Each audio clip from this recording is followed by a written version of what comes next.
first book of Bad Kitty, Uncle Murray is a food that Kitty likes to eat, but in your later books, Kitty is a little bit afraid of Uncle Murray. Right.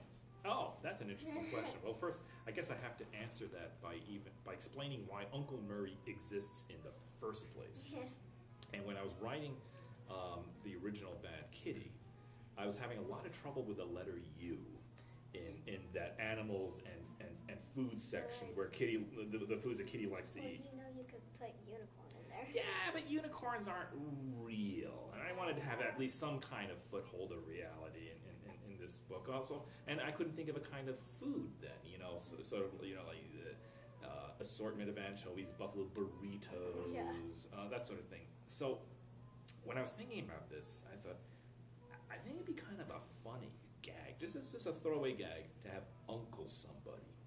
And if I was going to have Uncle anybody, I figured I'd have my own Uncle Murray, who was my real uncle when I was a little kid. And so that's why I did it. And I never intended for there to be a series. I never intended for Bad Kitty to have even a sequel, like Poor Puppy would come out later. And I never knew then that there would be chapter books years later. So the idea that Uncle Murray has his own book still kind of surprises me. If you had to choose Kitty or Puppy to be your pet, who would you choose? Oh, to be my real pet? Yeah. Well, I think Puppy's a little less trouble, but he would be require a lot of attention. So it sort of depends on what you really want. So what's going to happen next to Kitty after your new Kitty runs for president? Well, the next one is the one that I'm working on right now, and that's going to be Bad Kitty School Days. Oh. Yeah, and that's been a fun one. And this is actually the first time I've done a Bad Kitty book, almost because of popular demand. It just seems like for so many times when I'd visit a school, kids would raise their hands and say, like, we really want you to do a Bad Kitty Goes to School. So it just... And I thought it was a great idea. It took me a little while to kind of figure out how to do it. And so what I figured out to do is, the scenario now is, Kitty does something so heinous, so horrible in the first chapter that the owners are compelled to put Kitty and Puppy into a pet obedience school. Oh, no. And that's where we're going to have another human being character, I think one of the first since Uncle Murray, and that's going to be the teacher.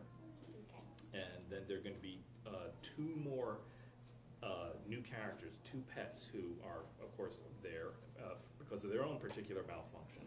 So there's a dog, excuse me, not a dog. There is a dog. There's a rabbit whose issue is that he believes himself to be a mutant supervillain, and a huge bulldog named Petunia, whose issue is that she hates cats. So, will you ever make Bad Kitty go to space?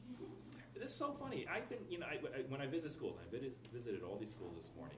I always get suggestions from kids, but it seems as if there's something going on here in the Atlanta, Georgia area, because I had at least one kid from each school say, we want you to do a Bad Kitty Goes to Outer Space. The problem is, I try to keep Kitty a cat, for the most part. But you can, like, make her imagining she's going to space in, like, a dream. Yeah, that's true. And I do that. My only concern is I almost do that too much. I have these dream sequences. They seem to come up in so many of my books, and that's my way to get Kitty out of her usual home environment.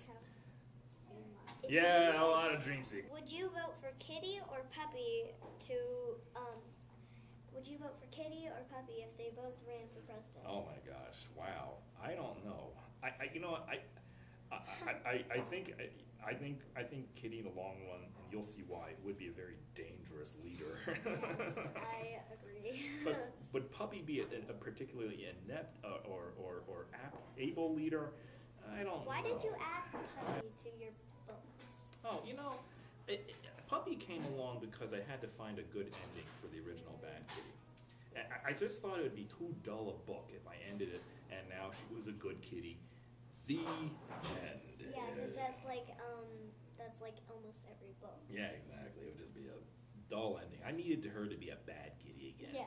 But the question was, how do I make her a bad kitty when the first thing, the thing that made her bad in the first place was that she didn't have the food she liked. But now she had the food she liked. What would be the one thing that could make a good kitty awful again? I thought, all right, When did you the start dog. writing? I like to tell kids that I started writing when I was in first grade. And that's true, because I started writing before I really knew how to write. And that's just because I always really liked the idea of telling stories and writing them down and putting pictures with them. And it's what I always did.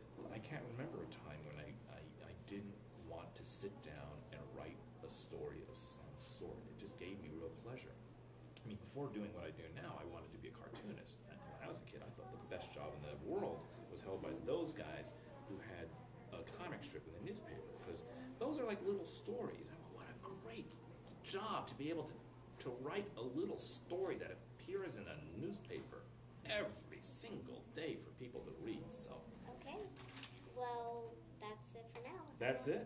Yeah, that's all my questions. That was a fantastic interview. These are actually some of the most intricate and probing questions I've ever had. I would say most of those questions no one's ever asked me, and that's fantastic. Thank you. You did a great job. I appreciate Bye. it. I'm Allison. And I'm Nick.